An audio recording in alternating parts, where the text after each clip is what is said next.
Morning. Morning. Let's talk about values of giving. Giving. Um, Giving is one of the best things, one of the best topics, I think. Um, there's so many good feelings with giving. Why don't you lead? Sure. So, one of the things that I immediately think of with giving is now, as a parent, the lesson of teaching giving and receiving to our kids.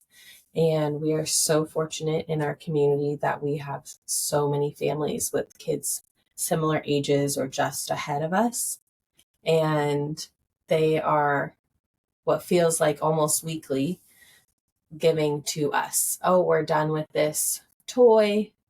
Do you want to take it? And we're ready to pass it along and see Hudson and Harlow play with it. Or we've outgrown these clothes. Can we bring you a massive bag of clothes? And so I feel like we're talking really regularly with our kids in that context that they can really understand in toys and clothes of being willing to give. Their friends have given them items when they're no longer able to fit into them or no longer interested in playing with them. And that allows our family to receive.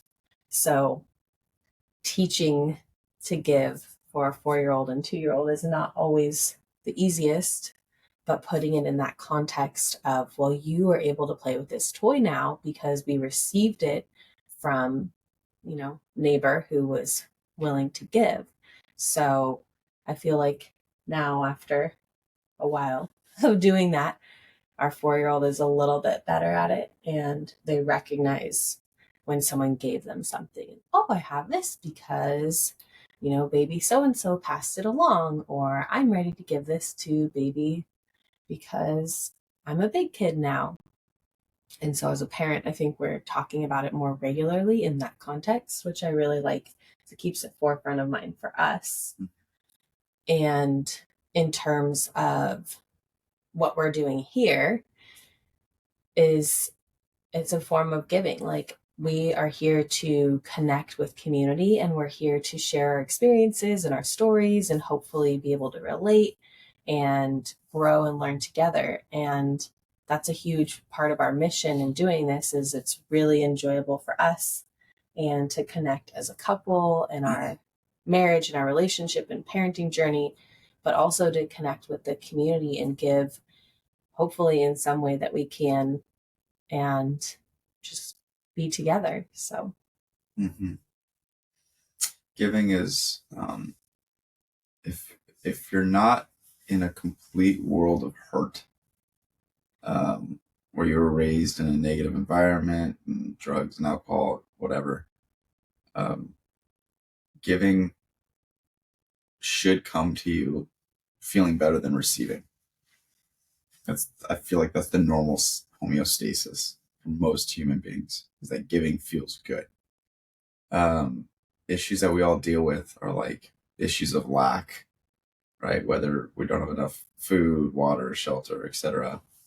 And then you have the fear and greed and all these emotions that overwhelm us and make us not want to give, because how are we going to give when we don't have enough to begin with?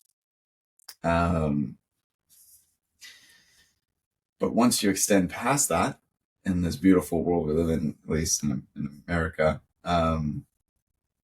there's a lot of room for giving, and the power of giving is exponential, and it doesn't have to all be through money. And the thing I like to look at when we live is like each, like I run my individual life like a business. We run our family like a business. Me and Amanda's relationship is very give and take. And the entire ecosystem, like, if you ever watched Men in Black, how it at the end it has that little marble, and that marble was like 10,000 solar systems in one marble, and then when they zoomed out there was like 5,000 marbles of solar systems, and then when they zoom out further there was aliens playing with the marbles.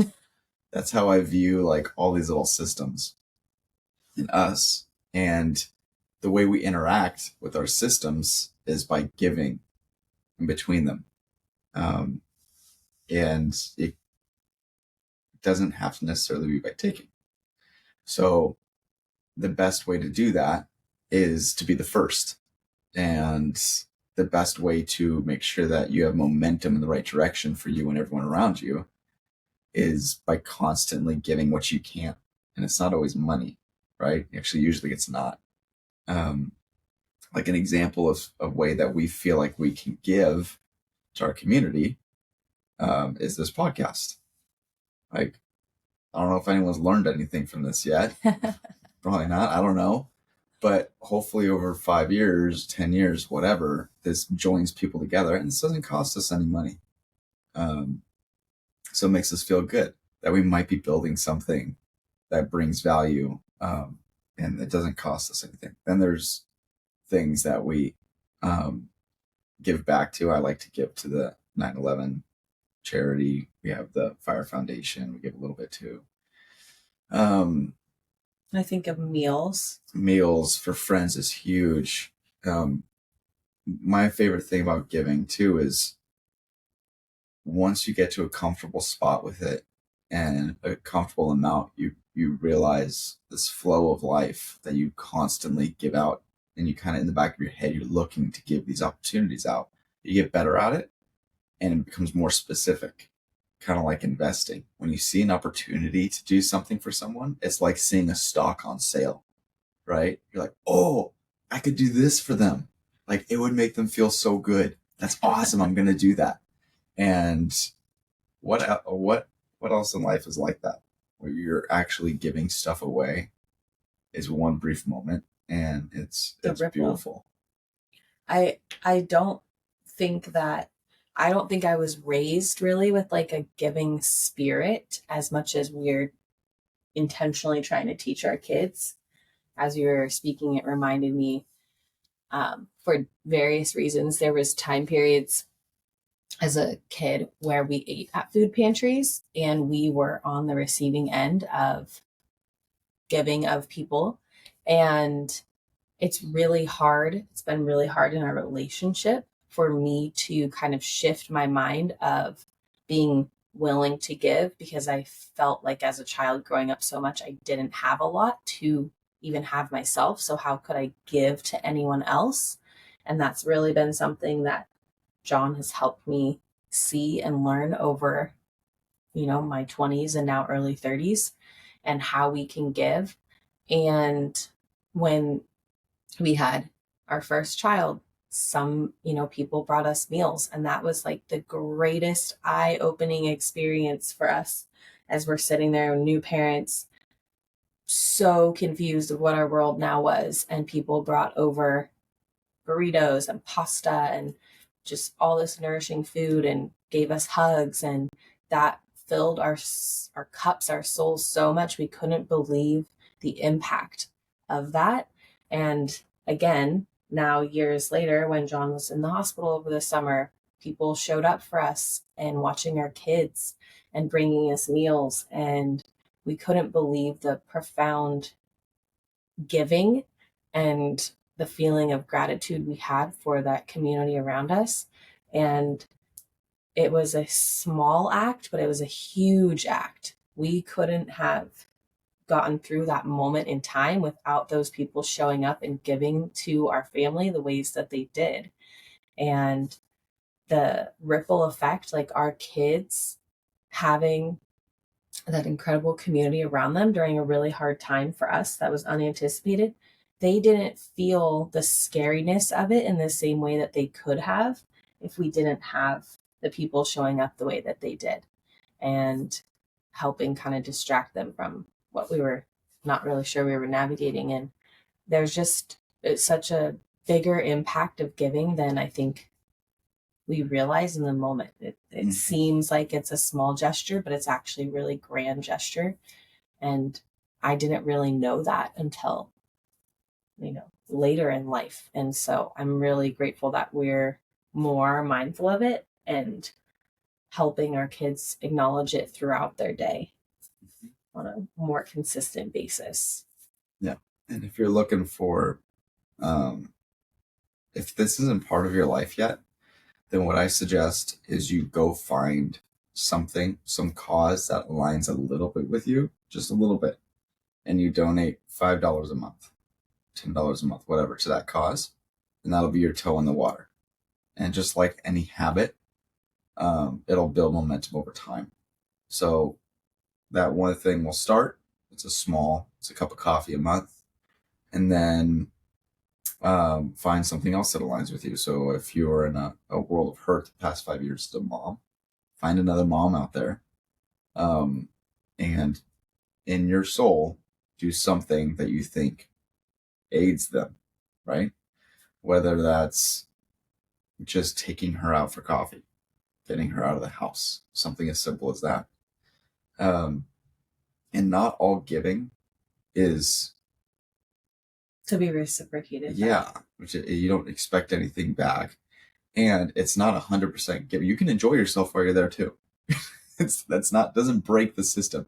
It's not like, well, I didn't give because I actually had coffee and I really enjoyed my time. But you helped another human being, and that's usually the way giving works: is that you're getting helped at the same time. Well, and technology's made it so easy.